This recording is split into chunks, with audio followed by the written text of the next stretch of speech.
a lot of the stuff we're sharing, Gabe, is also relevant to other, to other age groups as well. So thanks so much for joining us today, Gabe, and thanks for all your work. I know your team really pulled together to do this quickly to help us with our vaccination campaigns. Excellent. Okay to go ahead and start? Yes, please. Hopefully screen share working okay. Everybody see the slides all right? Wonderful. Well, thank you, Dr. Padamon, for that warm introduction. All of you for being a captive audience. I'm going to jump into this pretty quickly. I've got a slide deck and some other materials I shared with you through a link in the chat function. So don't worry about scrambling to try to catch any numbers or anything here. I've given you a link that you'll be able to get access to this deck, a longer version of a report, and a short executive summary, as well as information that our team has done across other surveys we've done here in New Mexico and nationally. So take a look at that link in the chat after we finish up. For those of you who don't know me, I'm Gabe Sanchez. I'm a professor of political science department at UNM, also director of UNM Center for Social Policy, and part of the team at BSP Research that conducted this survey, as noted on behalf of Con Alma Foundation. So thank you, Dr. Herrera, and all of your team who moved quickly after we all realized we needed to have data as quickly as possible to think about child vaccination across the state of New Mexico. Dr. Pajaron and your team, you all have been splendid working with us, really making informed data-driven decisions as we move through this challenging time across the state. And this is another example of that partnership, putting me in front of you folks very quickly. I think you actually are the first audience to see this slide deck. So I caught a couple of typos probably before my team could update the webpage. So if you see any, don't sweat it, we'll get it cleaned up within the day's end if you see anything that I might catch now while I'm walking through this for the first time. But jumping right into this, I'm not going to spend a ton of time on methodology. I can answer any questions at the back end of this if people want to know more about the specs. Most important things to tackle is, you see, this was an overall statewide survey specifically of parents and primary caregivers with unvaccinated children under the age of 18 living in their homes. So we actually screened people out if they didn't have kids aged 5 to 18, and if they didn't have kids who were not vaccinated already. So note, it's not representative of the state's population, was not intended to be, right? We're really trying to drill down specifically on some of these folks that we want to move. And I think that would make sense in terms of the overall demographics that you're going to see in some of the slides. And note that given what Dr. Pajaron shared with you in terms of the racial and ethnic differences we see in vaccination uptake among children, we really emphasize with oversamples the Hispanic and the African-American population with this poll. So I'm able to break out some of these numbers by race and those two particular groups in particular, and you'll see that in the full report. You see this is recent data. We went in the field on November 9th, came out on November 19th. We had estimated this might take us a month in the field, but because of time urgency, we put other projects on hold and really tried to get this done in and out of the field as quickly as possible. I think that might be a record for us in terms of a hard to reach population like this, getting in and out of field in 10 days to give you access to data as quickly as possible. Fully bilingual interview team at our crew at BSP. So everything was available to respondents in both English and Spanish. And you see we interview folks, both web-based and telephone interviews, landlines and cells. Again, I can answer questions about the specs if needed later. So jumping right into this, we started the interview with respondents by asking parents about their vaccination status before we got into the vaccinated status of their children. And you see at the time of interview, 77% of parent respondents reported already being vaccinated, right? So it kind of tracks pretty closely to what we're seeing with the overall data across the state of adults. And I emphasize the parent numbers here because, long story short, a lot of the drivers to hesitancy among parents, as you might imagine, map on to their hesitancy about vaccinating their children. So we know a lot from our prior work in this space over the past year about vaccination issues with adults. And we're obviously applying a lot of that knowledge to how we think about moving parents to get their children vaccinated. When we asked the vaccinated parents, in essence, what was the main reason or set of reasons that motivated you to get vaccinated, you see protecting their children and other family members was the dominant or number one reason to get vaccinated at 42%. So that will make sense when we talk about some of the messaging that we tested in the survey. We're really emphasizing protection of yourself, and particularly for parents, your children is the number one reason to get not only yourself, but your children vaccinated. But I want to emphasize, particularly for some of the ideologically hesitant parents, some of these other interventions work, right? So if we can't move them with protect your children, some of these requirements for work or school, you see almost 1 in 5 parents said that was the reason that eventually got them over the threshold.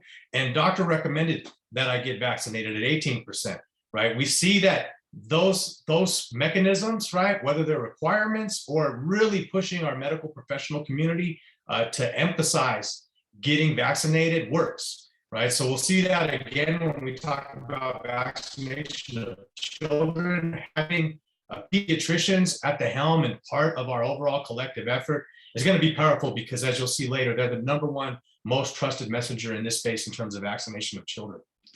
What I think you all will be most interested in, and gives us a pretty good benchmark of where we're at and some of the challenges that we might face in terms of reaching more full vaccination of children. Again, at the time of interview, when we asked folks directly, now that the CDC has approved a COVID-19 vaccine for children under the age of 12, what's your plans for your children? And you see upside, 42% of parents said, look, they're wanting to get vaccinated right away, right? And so we're seeing that, right, with some of the numbers that you saw from Dr. Pajaron. Some of those folks that have been really waiting, checking every day if they can get an appointment, they're moving quickly, right? They represent that purple 42%. Another 36% indicate that they're waiting to hear how it's working before they're going to move on getting vaccinated. So we would call those folks not really ideologically hesitant, but they're just going to take a little while before they move. I've been asked by a number of folks already, how would I interpret how long those folks might wait to hear, or do we have any information from our surveys on what that means? And we did a lot of actual testing of this in the last big, larger sample survey we did earlier this year. And the long story short of it is, when we pose this to folks who indicate that they're waiting to hear how it's working, the vast majority of adults indicate that for them, it's really about how many people in their personal network, friends and family, are going to be vaccinated. So using messaging that says, X number of 1,000 people have been vaccinated in New Mexico, or emphasizing millions, right? That doesn't move people as much as just seeing within their own network, right, people getting vaccinated. So in this context, we really want to try to get as much marketing out there from families, including children who have already been through the vaccination process, because that's what waiting to hear how it's working means for New Mexicans. It's really their own personal network and people around here. You see, there's also a small but difficult to move segment of the population who indicate they're only going to vaccinate their children if they're required to do so at 5%, and an unfortunate 7% who say at the end of the day, nothing's going to move them. Right. And that, unfortunately, is pretty close to what we saw with the earlier survey of adults. Right. So we're seeing those pockets of people who are hard to move. One of the biggest obstacles we've seen over the full pandemic is partisanship. And so I break those main categories out for you by party. And again, consistent with all the work, unfortunately, that we've done throughout the pandemic, we see both independents and particularly Republicans as the segment of the population that's going to be very, very hard to move. You see a larger segment of that population, 21% of Republicans, indicating they definitely will not get their children vaccinated, and a much smaller segment of the population who say they're going to vaccinate their children right away. So thinking about partisanship and where folks are getting their messaging and all of that, obviously as a political scientist, I spend a lot of time trying to track and dig into. A lot of questions about annual, or in this context now, even thinking about more frequently than annually vaccination. So ask what their attitudes were about vaccinating their children annually. You see a sizable segment, roughly half, positive number, 50%, indicate they would definitely have their child take an updated COVID-19 vaccine once per year. So about half, right? 50-50, with the split out of folks saying, I definitely will not, or I might, right? It's going to depend on, again, what they see in their own networks, what they see in terms of side effects, the availability, all those other contextual points that I'll touch in with you here this morning with a lot more data points. And you see approximately, right, half is a positive number, but obviously if we're thinking about the long haul, we want to get more folks positively experienced with the vaccination process with their children now, so that when they have to think about potentially doing this annually, it just becomes like clockwork and is not something that we have to think deeply about and doing a lot of outreach messaging for every year. Thinking about sources of hesitancy, right? When we ask folks directly, right, what are the most important reasons why you've not vaccinated one of your children already? This question was asked of folks who had a little bit older children in their household. Obviously, 5 to 11-year-olds had just been rolled out when we hit the field. So this is specific to that segment of the parent population. I'll dig into this in a little more detail in the next couple of slides, but just giving you the big picture, you see a whole host of reasons that parents give, and they could check all that apply. So these numbers don't add up to 100%, but you see top of the list, almost 1 in 3 parents indicate concerns about safety and side effects is the number 1 reason they have not moved on vaccination. I'll emphasize with a lot more specific nuanced data points what that means in terms of side effects. But you see also potential perception that there's just not been enough research done on specifically children, right? So thinking about messaging that emphasizes, yes, there has been a lot of research conducted. Yes, there have been trials conducted in New Mexico, et cetera. And emphasizing at the end of the day, the vast majority of children in the state who have been vaccinated have very, very minor side effects, right? So thinking about even having spots, which I hear very positively is already starting to develop, featuring children who have already been vaccinated and their experience with very minimal side effects, I think will go a long way to tackling this, right? And so you see a whole lot of other factors, right? Things that I think are a little bit easier for us to tackle, long wait times to get vaccinated, right? Difficulties getting appointments, et cetera. Those things are easier for us to tackle than some of these that unfortunately are going to be difficult ideologically, right? Folks that say at the end of the day, look, it's essentially, right, my choice to not vaccinate myself, and I don't trust government or want government telling me what to do. At 16%, that's a lot harder mountain for us to climb than some of these other obstacles that I think are a little bit easier for us to think about how to remove. Just digging into this, given that side effects are the main driver of hesitancy for parents and child's vaccination, when we tested this in a number of different ways, when we think about side effects, note that a lot of parents specifically are thinking about heart inflammation, that it happens in a very, very small segment, particularly of male children. But we know, right, saturates our information. Parents are hearing about this. It's scary to them. So we have to think about combating that specifically with information about side effects and that heart inflammation challenge that's already out there and is saturating people's social network and information channels. This concern specifically with side effects, including heart inflammation, are particularly heightened among unvaccinated parents. So again, think about the same drivers that are causing parents not to vaccinate themselves, filtering down to their children. When we think about this in terms of mothers versus fathers, mothers are definitely more concerned with side effects. That holds with all of the research I've seen on this topic done nationally in other states. By race and ethnicity, African-American parents are definitely the racial and ethnic group most concerned with side effects. So when we think about that underlying data that Dr. Parejon shared with African-American and Latino families lagging quite a bit, one of those reasons, at least for the African-American community, is for some good reason, greater concern about some of the side effects and the challenges associated with them for their children. And also residents of rural counties of the state. That's one of the reasons why rural folks are less likely to be vaccinated across the country, not just here in New Mexico, is this underlying concern around side effects, and in this particular context, side effects for children. You saw some of the other reasons, right? Not enough COVID-19 vaccination research and not having full FDA approval yet. So as we start to see more FDA approval and using that specific language, full FDA approval in our messaging is going to help. We actually tested that in a couple of different ways in this survey, and specifically referencing either FDA, CDC, right? Folks trust those channels. So when we do messaging, we want to utilize that language in particular. Other nuances to side effects that I think this survey really uncovered, even I was not aware of some of these dynamics, speaking to a lot of folks on the ground on this issue.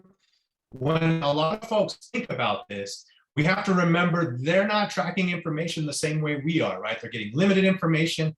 They're somewhat casually paying attention to what's going on, not 100% the way that most of us on this call are. So when folks hear about many breakthrough cases, what they're essentially evaluating is what's the trade-off of the potential of side effects for my kiddo versus, right, full protection.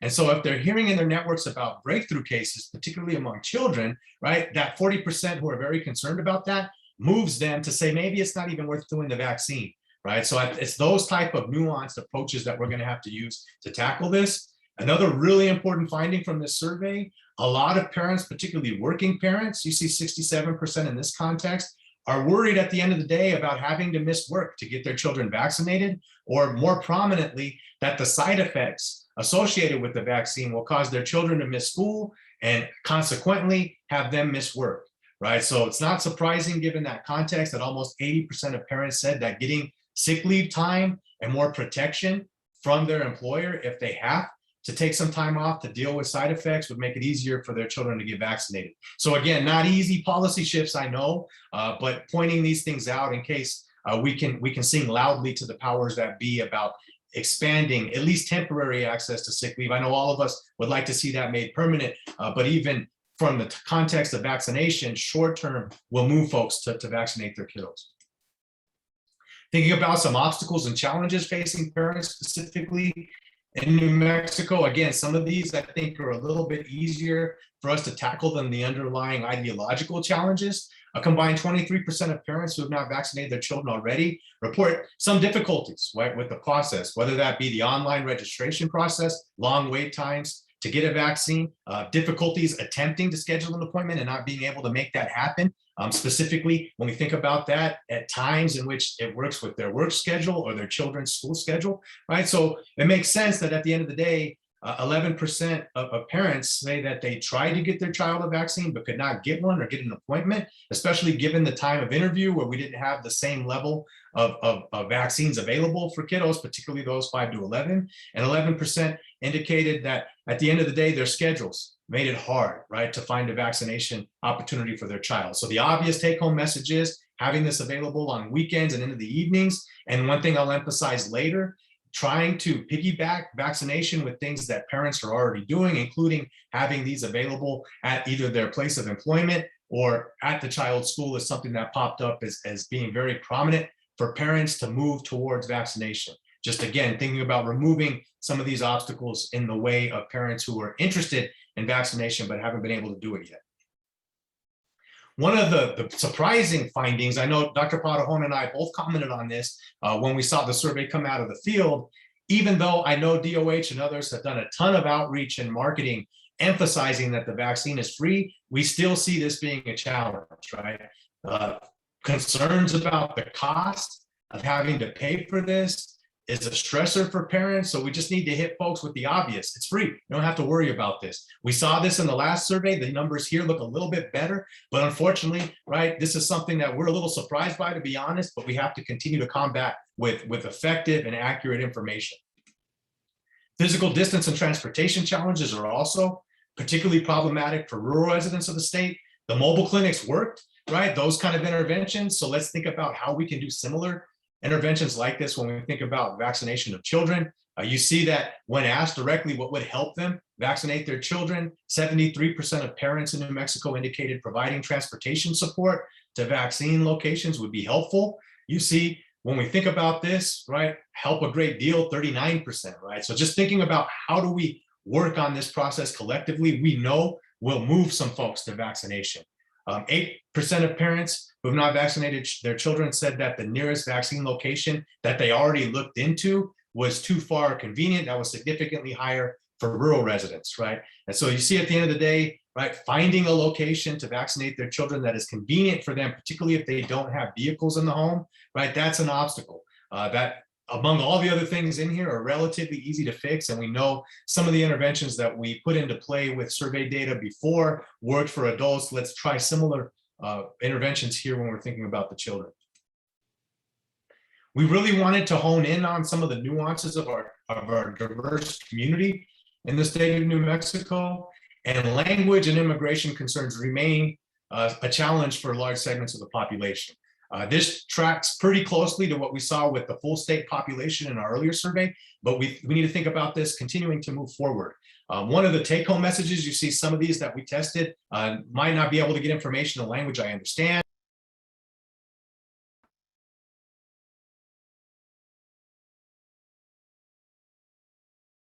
Oh, Gabe, I Hey, think Gabe, you went I on think mute.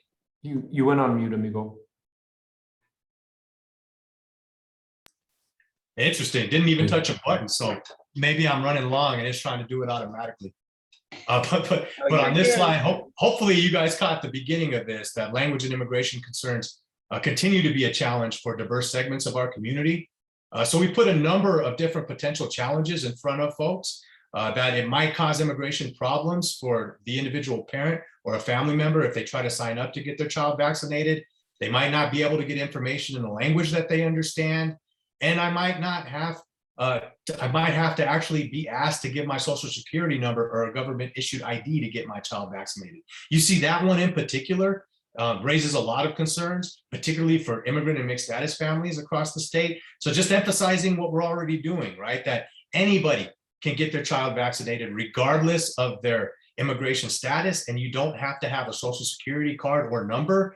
Basic information like that coming from trusted messengers is going to help overcome some of these challenges. And obviously with the language context, having information as well as support in languages other than English across the state are going to be very helpful for these parents that come from diverse backgrounds that might add other nuances beyond everything else we're seeing for parents across the board in the state.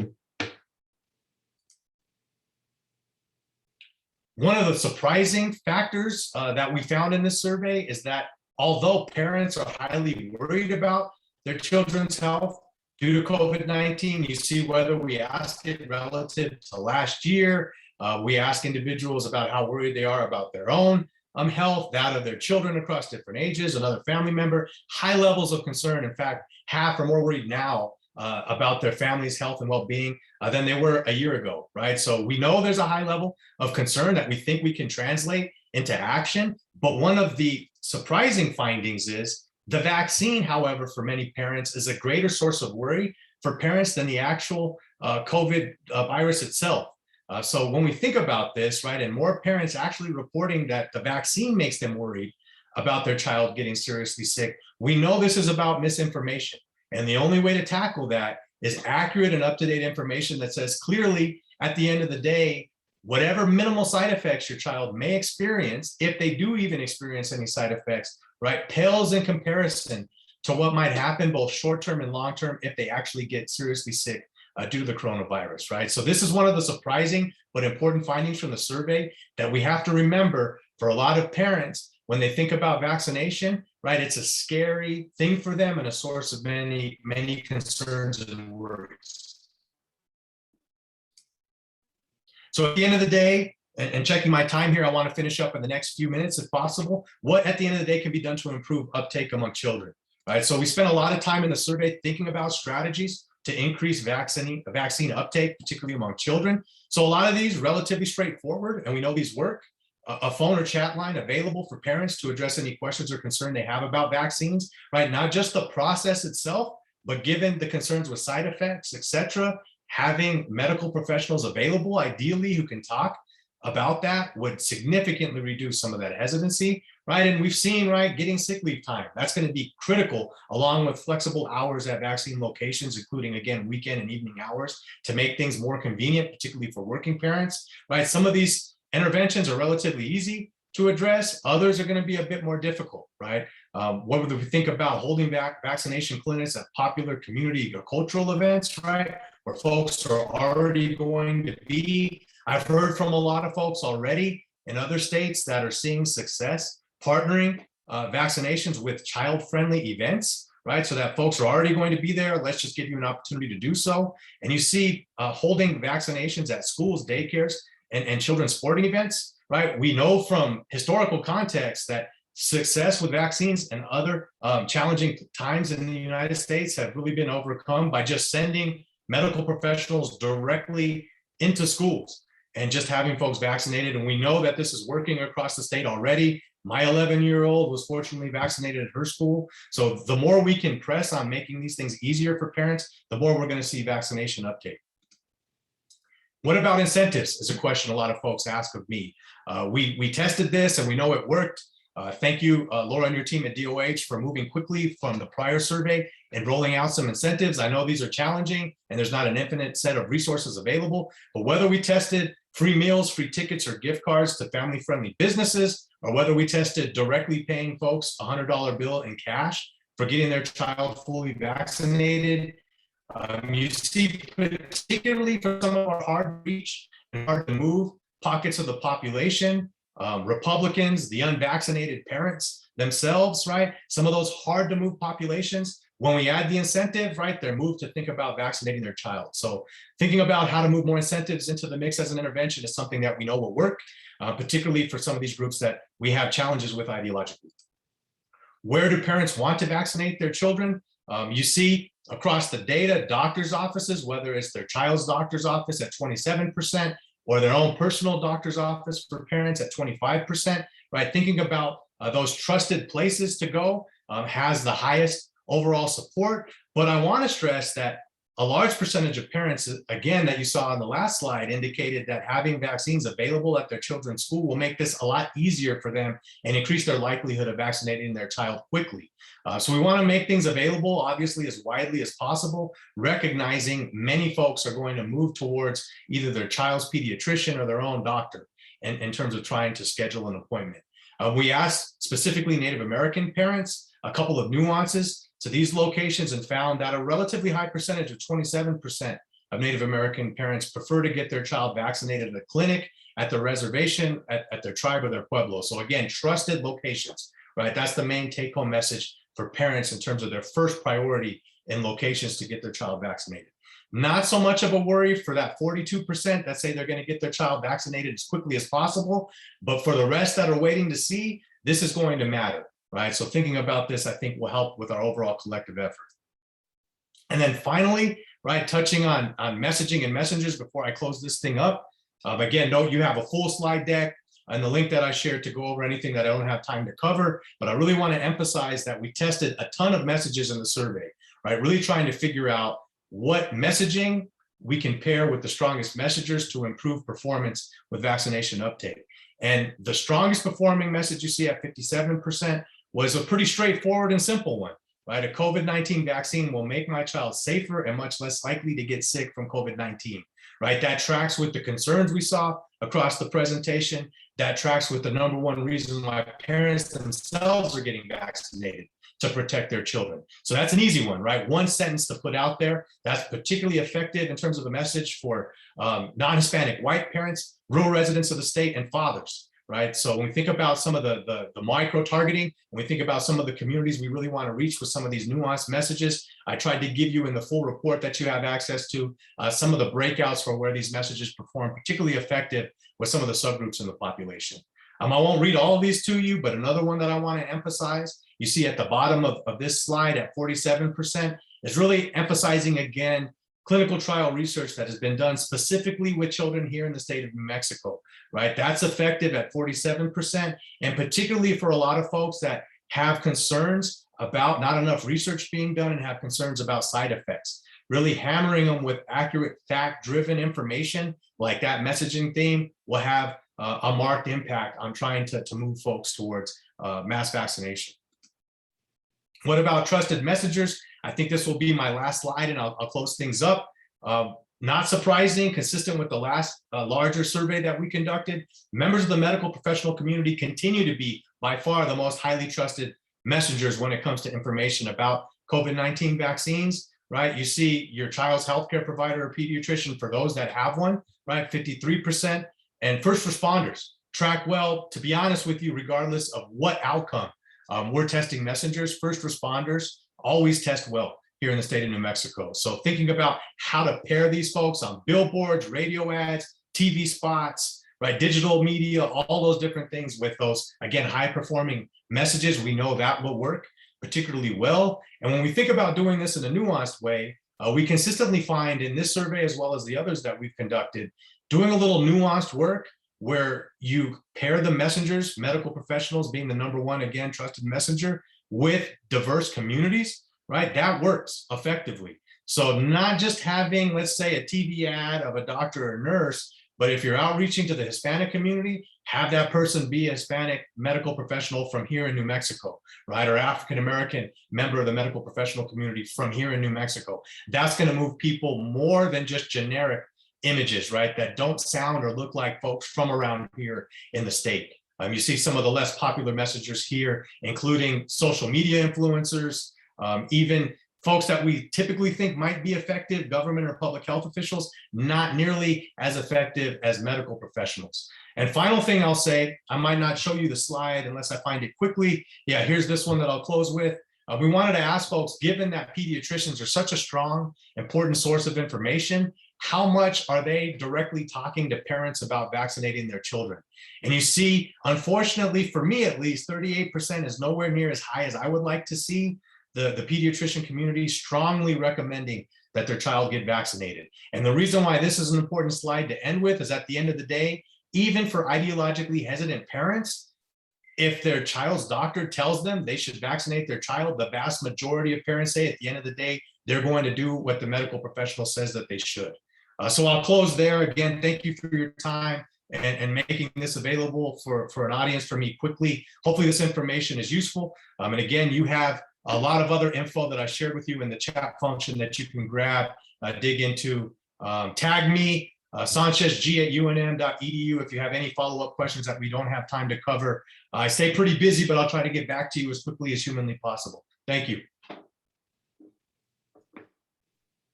Great, thank you so much. That was amazing. So a lot to take in, but do people have any questions right now while we have Gabe here? I have a question, Gabe, if that's okay. Thanks again so much. But I think that question about the breakthrough cases, like how do you message that, right? Like, do you have any suggestions on that? I mean, maybe you did and I missed it, but just that balance between saying, hey, there's breakthroughs, but it's still going to protect you from getting hospitalized and dying, right? Like that, Right. To convince a parent, right? Yeah. Yeah, I mean, the most effective thing that I've seen is being honest with folks, right? Like not trying to run from the fact that there's breakthrough cases. Clearly there are, but emphasizing with the actual data. So don't quote me on this, at least among adults. I want to say in New Mexico, it was something like 97% of those hospitalized were unvaccinated. So getting those same numbers, right? And thinking about that in the context of children and just putting that out there directly is the way to do it, right? It makes it clear to people. We're being honest with them about the reality, and we have hard data, right? I think that's the way I would try to combat that, not running from it or hiding from it. Clearly there are breakthrough cases, but emphasizing the small percentage of serious illness that occurs with that, including hospitalization. I don't know whether or not we want to tackle casualties and deaths the way we thought about it for the full population when we're talking about children. I've talked to a lot of folks about that as a message, right? Obviously, it's going to be a powerful number when you hear it, but at the end of the day, right, given just the worries parents have about this, even mentioning it, I might be hesitant to go that far. Great question, Dr. Pado, and hopefully that's helpful. Thanks. Yeah, I think that's really helpful. Yeah. So thank you. And there is, we've had this discussion a number of times, just the difficulty in messaging free. And I don't know that there's an easy answer to this, but just that, the vaccine is free. No one is supposed to pay out of pocket, but insurances do get, but you can charge insurance or bill insurance, I guess. And so people do sometimes get that explanation of benefits, the EOB, and sometimes it looks like a bill to people. Again, I don't know that there's any easy answer, but there's sort of conversation in the chat about that.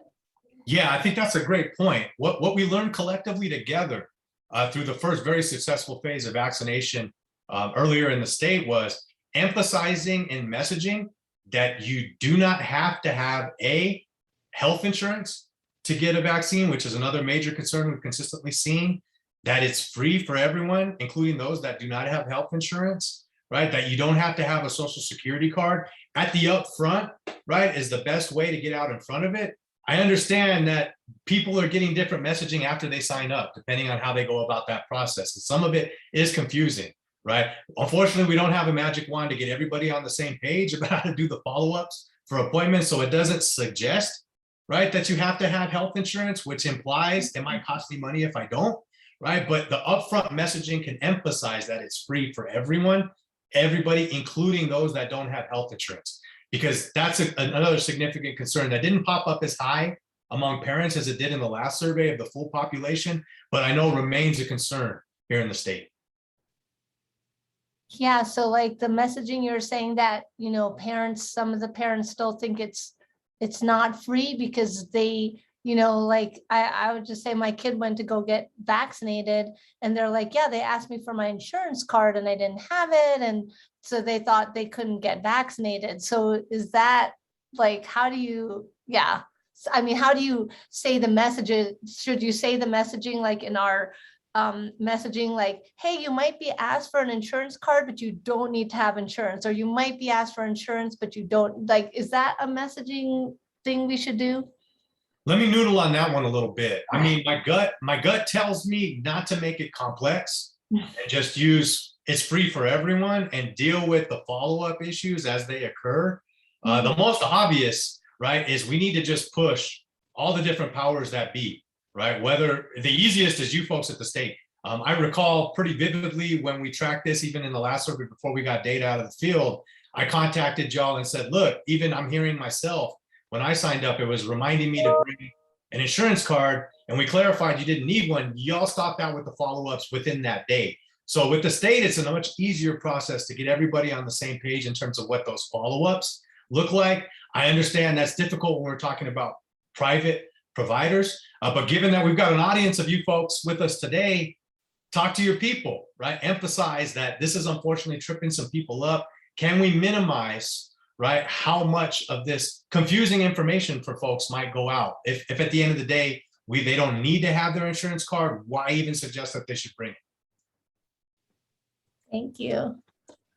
All right, and another question in the chat, do people who have lost or had very ill and hospitalized family members or friends seem to be more willing to get themselves and their children vaccinated? Yeah, that's an absolute fact, right? We asked in this survey a range of personal impact questions, right? Has somebody in your immediate family become seriously ill? And we've done that in all of our COVID surveys, and we do find that that personal impact moves people as you would think it would intuitively, right? So I think thinking about that, we even tested some of those messages on the last survey, and they work to a certain extent. So I don't think there's any problem with emphasizing that, and maybe even thinking about some of these personal spots, whether they're short video recordings, et cetera, emphasizing, right? Like that's why we're getting vaccinated, to prevent those outcomes. I will say that racial and ethnic community wise, I recall that message testing the most effectively among Native Americans. And particularly when you pair the messaging with not just loss of elders and family members, but loss of culture that's associated with those loss of elders, worked really effectively in the last survey, which might be a nice nuanced way of thinking about micro-targeting specifically to that community.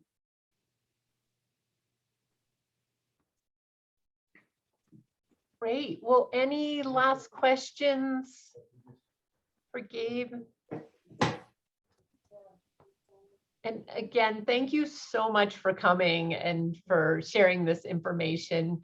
Oh, and someone is asking for your email. Yeah, I'll pop it in here right now before I All right. SanchezG@unm.edu. I think the slide deck has another one of my emails from the BSP side. Tag me on that one too. Whichever way, send me an email. I will try to get back at y'all as quickly as humanly possible. I appreciate y'all. All right, thank you so much. Bye. All right. Well, let's see, I have a couple of slides, just data updates from where we are. Oops, I can't share right now on the state, but maybe I will, there aren't too many new things. I will, oh. You should be good to go, Dr. Oh, sorry. Dr. Okay. Durham. Okay, oh, sorry, I shared for you, but you can share it if you want. Do you want me to share for you? I can do the share for you. Let's see.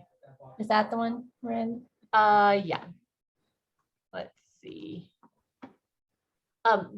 Probably the let's see, this will stop. Do you want to continue? No.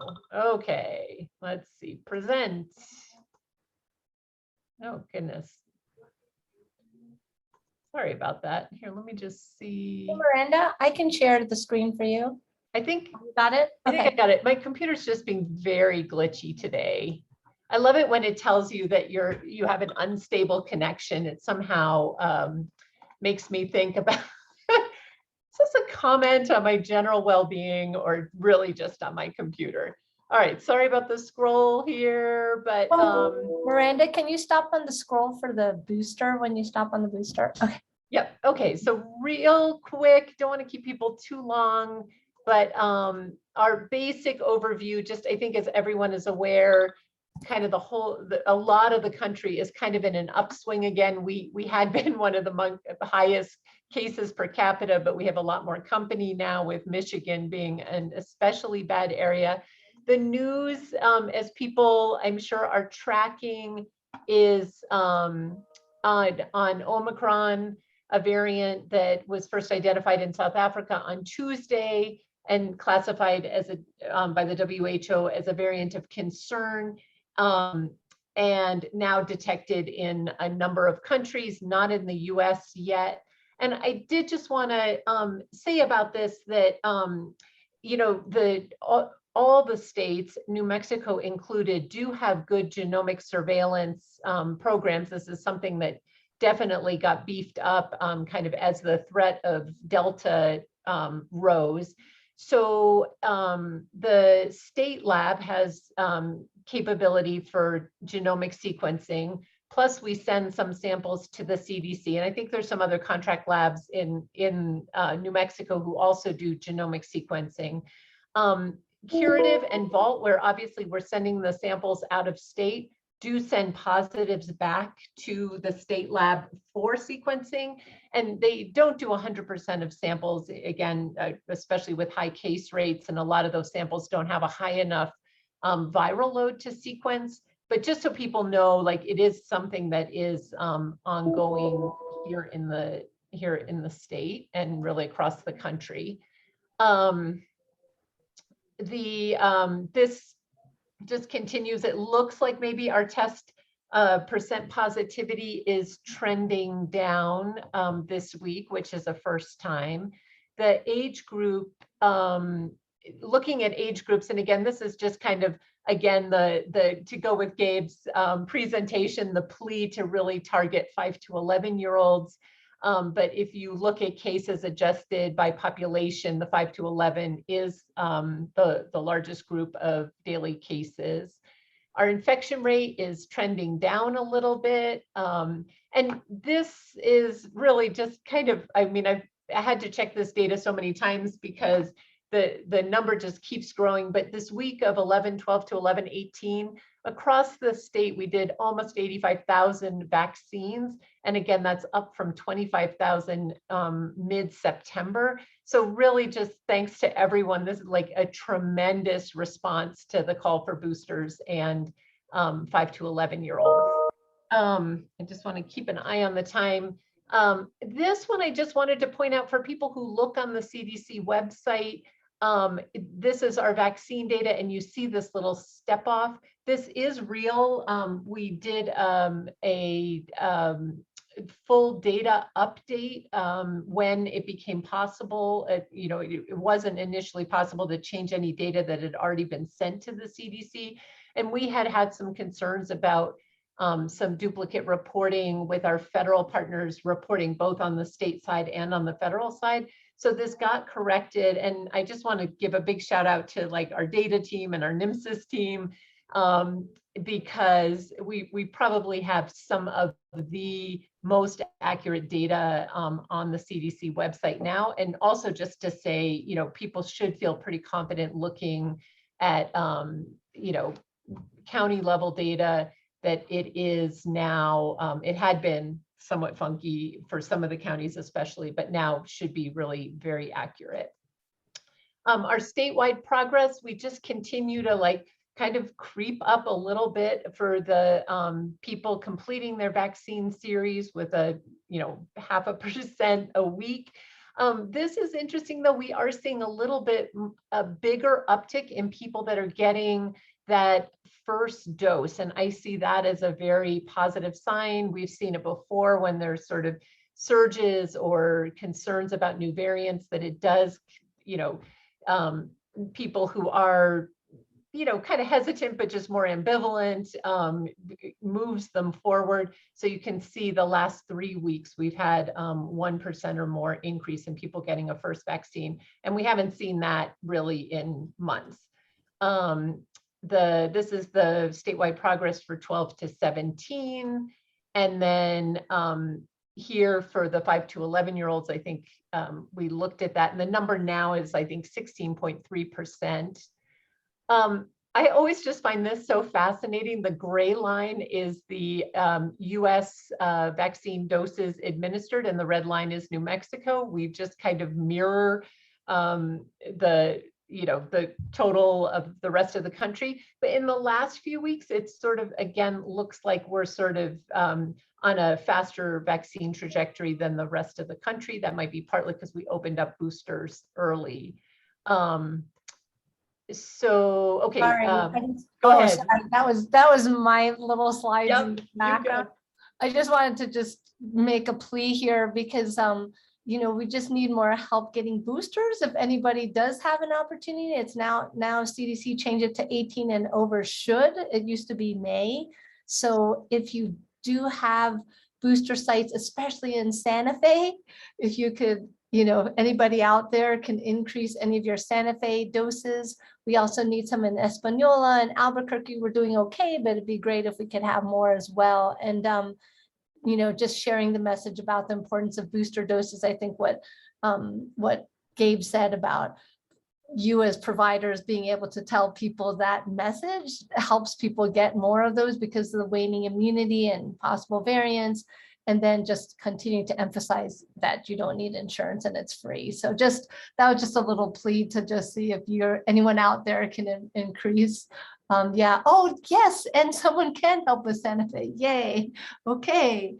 That's great. So thanks. I just wanted to, send a little plea. And sorry, I whizzed past this because it looked like the one I had last week that had the shoulds and the mays. But yes, this is the updated CDC guidance. So great. Right. Great. Thank you. All right. And we are just continue to make progress on boosters with a big, double-digit increases week over week. I'm sure it'll drop this next week because of Thanksgiving. This is looking at the boosters by who's eligible. And so overall, we have a 31% booster rate. Again, Pfizer continues to sort of outpace Moderna because we've been doing Pfizer boosters for longer. And it's so funny because I think or at least my personal experience is everyone wants a Moderna booster. So it's sort of hard to believe that Moderna hasn't caught up, but it hasn't.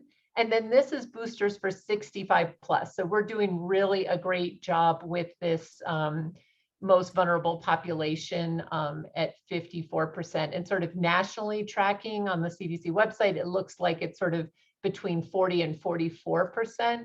So that is great. And then kids vaccine, again, this is a couple days old, but just looking nationally, this dotted yellow line is kids vaccine. It looks like across the country, it's tracking at about 12.7%. And at the time I clipped this, we were at 15%. So that's great. Laura showed you that one and this one. And then the messaging update we just had.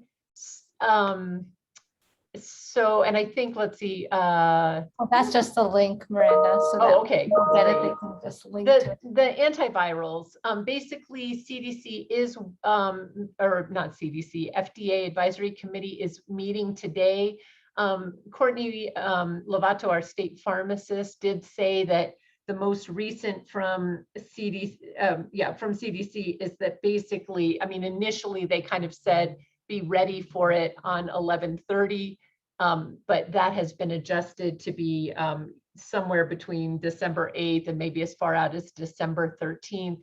And again, it's looking like a very small number of doses will be available initially. That's for the molnupiravir, which again has been shown you need to give it within 5 days of symptom onset to be most effective, and probably more effective in the older age group. So we will be issuing sort of, just because it's going to be such a small group, some guidelines on prescribing, and it will probably include really targeting people 60 and over. So more on that to come. This is the AstraZeneca product that is more of a prep. And again, this tentative availability date has been adjusted out. I don't think the FDA is actually meeting on that one today, which we initially thought they were going to be meeting. All right, from the immunization team, I don't think there's too much new. It does look like our vaccine supply was a temporary bottleneck. At least yesterday, CDC reassured us that we should be able to get the Moderna and Pfizer that we need. So, you know, we're still working our way out of that bottleneck, but thank you to everyone who shared supply to get us through our tough weeks. You know, we're probably not completely out of the woods. And I don't know if Joelle's on the call, but the one message I did have from them was Pfizer 450 is phasing out. I know the obvious question is, what is it getting replaced with? And I don't know the answer to that, but we'll find out for next time. And I think that is it. All right. I also just want to say we did have a very interesting question last week about devices that you can put on top of the vaccine bottle so that it pokes the vaccine bottle once and you can draw multiple doses from it. I think Bridget had asked that question, and we did ask CDC yesterday, and I'm sorry I didn't email you back, but they kind of felt like it was, you know, a state vaccine program. You know, if we thought it was okay, they didn't think there was any real guidance about it. And, you know, it meets the criteria. You only poke the bottle once. So yeah, and I did try it today just to see how many doses, and but with just 20 doses. And I was able to get 27, couldn't get the 28 out. But I mean, I'd love to be able to give those 7 extra doses. So great. yep. So we discussed and decided that, you know, the safety issue seemed to be the integrity of that little plastic stopper. So Thank you awesome. so much. All right. Okay, well, sorry to keep everyone up to the very last minute. Are there any questions we can answer? But maybe we'll read through the chat and I'll get back to you with any answers or next week. Thanks everyone for joining, and we will see you next week. Bye-bye. Thank you. Thanks, everyone.